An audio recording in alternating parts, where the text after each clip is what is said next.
ನಗರದ ಜಿಸಿ ರಸ್ತೆಯಲ್ಲಿರುವ ರವೀಂದ್ರ ಕಲಾಕ್ಷೇತ್ರದಲ್ಲಿ ಪ್ರಜಾಹಿತ ಸಂರಕ್ಷಣಾ ಟ್ರಸ್ಟ್ ವತಿಯಿಂದ 69ನೇ ಕನ್ನಡ ರಾಜ್ಯೋತ್ಸವದ ಅಂಗವಾಗಿ ವಿವಿಧ ಕ್ಷೇತ್ರಗಳಲ್ಲಿ ಗಣನೀಯ ಸೇವೆ ಮಾಡಿದ ಸಾಧಕರುಗಳಿಗೆ ನಾಲ್ವಡಿ ಕೃಷ್ಣರಾಜ ಒಡೆಯರ್ ಪ್ರಶಸ್ತಿ ನೀಡಿ ಪುರಸ್ಕರಿಸಲಾಯಿತು.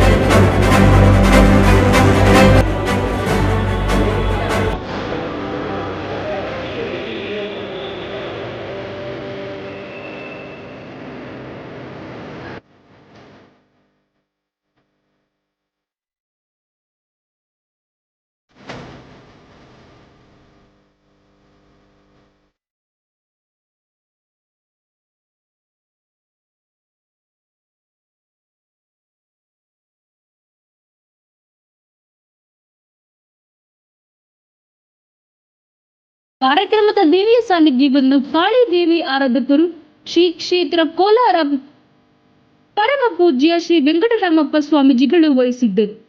ಇನ್ನು ಘನ ಉಪಸ್ಥಿತಿಯಲ್ಲಿ ಕನ್ನಡ ಚಿತ್ರರಂಗದ ಖ್ಯಾತ ನಿರ್ದೇಶಕರಾದ ಚಾಮರಾಜ್ ಮಾಸ್ಟರ್, ಬಜರಂಗಿ 2 ಖ್ಯಾತೆಯ ಅರಬ್ ಪತ್ರಧಾರಿ ಚಂದ್ರರಾಜ್, ನಿವೃತ್ತ ಪ್ರಾಂಶುಪಾಲರಾದ ಡಾಕ್ಟರ್ ಬಿ.ಎಂ. ಶಿವರುದ್ರಪ್ಪ ಸೇರಿದಂತೆ ಹಲವು ಗಣ್ಯರು ಭಾಗಿಯಾಗಿದ್ದರು.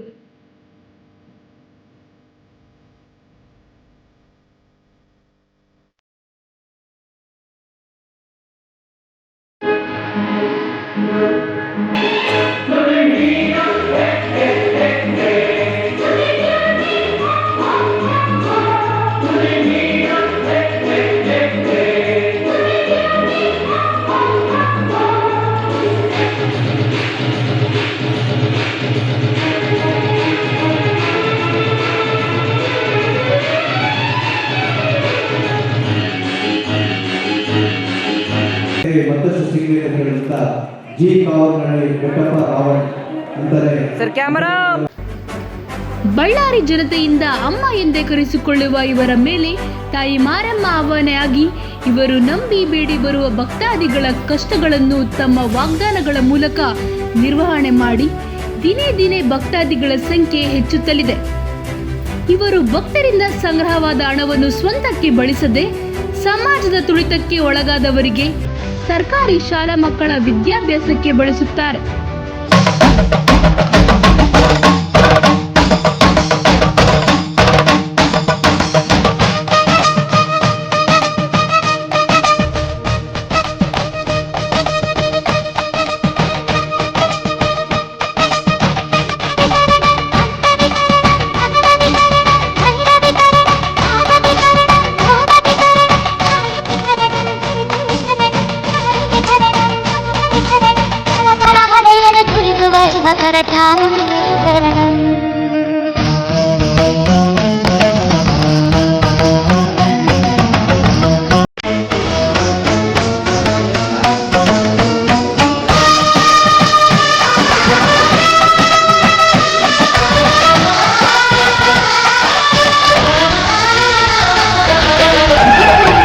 ಬಳ್ಳಾರಿ ಮೂಲದ ಹನುಮಾನಗರ ನಿವಾಸಿಯಾಗಿರುವ ಎಲ್ಲರಿಂದ ತಾಯಿ ಮಾರಮ್ಮ ಎಂದೇ ಕರೆಸಿಕೊಳ್ಳುವ ಬಸವರಾಜ್ ಅಮ್ಮರವರಿಗೆ 2024ನೇ ಸಾಲಿನ ನಾಲ್ವಡಿ ಕೃಷ್ಣರಾಜ ಒಡೆಯರ್ ಪ್ರಶಸ್ತಿ ನೀಡಿ ಪುರಸ್ಕರಿಸಲಾಯಿತು.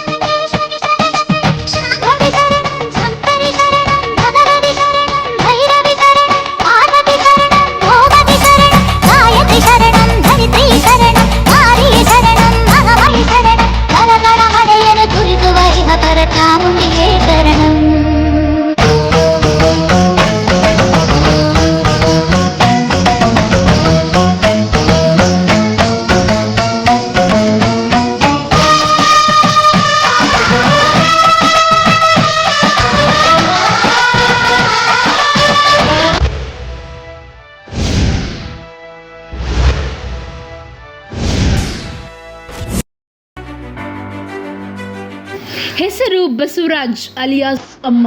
ಕ್ಷೇತ್ರ ಆಧ್ಯಾತ್ಮಿಕ. ಬಳ್ಳಾರಿ ಜಿಲ್ಲೆಯ ಹನುಮಾನ್ ನಗರ ನಿವಾಸಿ. ಸಾರ್ವಜನಿಕರ ಕಷ್ಟ ಕಾರ್ಪಣ್ಯಗಳಿಗೆ ಸ್ಪಂದಿಸುತ್ತಾ ಊರೂರು ಅಲಿಯುವ ಈ ಬಸವರಾಜ್ ಅಮ್ಮ ವಿಚಿತ್ರ ಹಾಗೂ ವಿಸ್ಮಯ ವ್ಯಕ್ತಿಯಾಗಿದ್ದಾರೆ. ಬಳ್ಳಾರಿ ಜನತೆಯಿಂದ ಅಮ್ಮ ಎಂದೇ ಕರೆಸಿಕೊಳ್ಳುವ ಇವರ ಮೇಲೆ ತಾಯಿ ಮಾರಮ್ಮ ಆವಾಹನೆಯಾಗಿ ಇವರು ನಂಬಿ ಬೇಡಿ ಬರುವ ಭಕ್ತಾದಿಗಳ ಕಷ್ಟಗಳನ್ನು ತಮ್ಮ ವಾಗ್ದಾನಗಳ ಮೂಲಕ ನಿರ್ವಹಣೆ ಮಾಡಿ ದಿನೇ ದಿನೇ ಭಕ್ತಾದಿಗಳ ಸಂಖ್ಯೆ ಹೆಚ್ಚುತ್ತಲಿದೆ. ಇವರು ಭಕ್ತರಿಂದ ಸಂಗ್ರಹವಾದ ಹಣವನ್ನು ಸ್ವಂತಕ್ಕೆ ಬಳಸದೆ ಸಮಾಜದ ತುಳಿತಕ್ಕೆ ಒಳಗಾದವರಿಗೆ ಸರ್ಕಾರಿ ಶಾಲಾ ಮಕ್ಕಳ ವಿದ್ಯಾಭ್ಯಾಸಕ್ಕೆ ಬಳಸುತ್ತಾರೆ. ಇವರ ಗಣನೀಯ ಸೇವೆಯನ್ನು ಗುರುತಿಸಿ ಪ್ರಜಾಹಿತ 2024ನೇ ಸಾಲಿನ ಪ್ರತಿಷ್ಠಿತ ಸುವರ್ಣ ರತ್ನಶ್ರೀ ಪ್ರಶಸ್ತಿ ನೀಡಿ ಗೌರವಿಸುತ್ತಿದೆ.